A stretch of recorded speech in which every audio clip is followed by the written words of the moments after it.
He, his wife, and 4 children, some months earlier, had left Texas, where he was a school teacher, and where he and Dolphy, his wife, were classmates at this small college in the panhandle of Texas, to come west so that he could follow an acting career. And the acting career was based on this incident.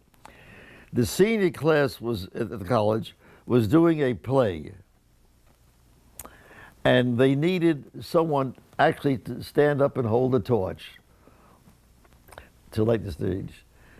And Dolphy and Dan were already close friends, and she asked him to appear on the stage and hold that torch, which was supposed to be the source of light for whatever the play was about.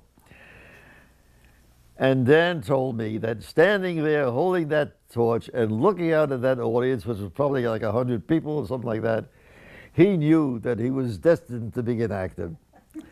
And so, can you believe it? They came to Hollywood, and here's this big man, and he can't get a job because he wasn't slim and thin, you know, and handsome, good-looking way. And I said to him, look, Dan, I can't promise you anything, but I don't want you to go back to Texas.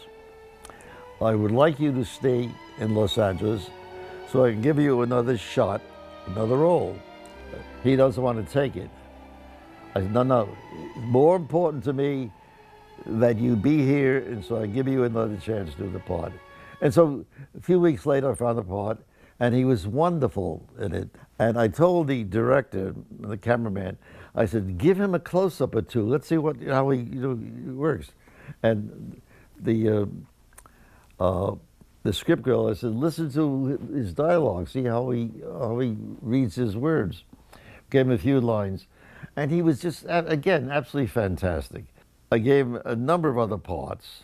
Then I'm asked by NBC to take them into primetime television on the basis of the fine results we got with The Restless Gun.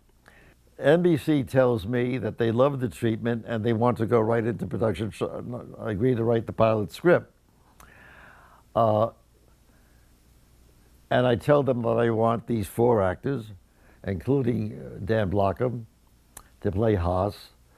But I have to find him.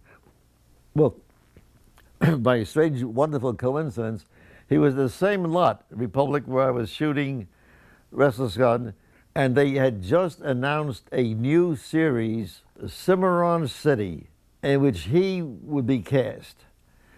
But instead of playing him as a sensitive man, the fact that he was big and sort of heavy, therefore, of necessity, he had to be sort of a dimwit, a fool.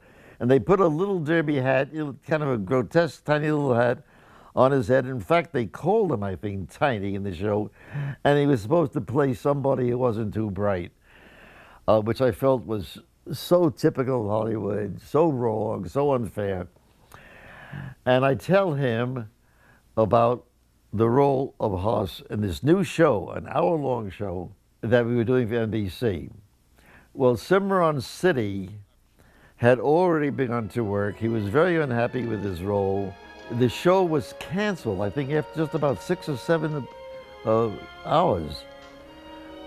And so I meet Dan in on one of the studio streets, and he tells me that the show has been canceled, that he's a failure. He's going back to, he and Dolphy and the kids are going back to Texas. I said, wait a minute, don't do that. I'm putting you in my new show. I'm writing a character of Haas with you in mind. And Dan looks at me, he says, you doing that? I said, yes, I'm doing that because I feel that this failure is not your fault or responsibility. It was just a poorly conceived show. And your character especially was poorly conceived. So I described the gentle giant, and he loved that. And he tells me, oh, I can't thank you enough. Don't thank me, just do a good job. And that's how Haas Cartwright came into being.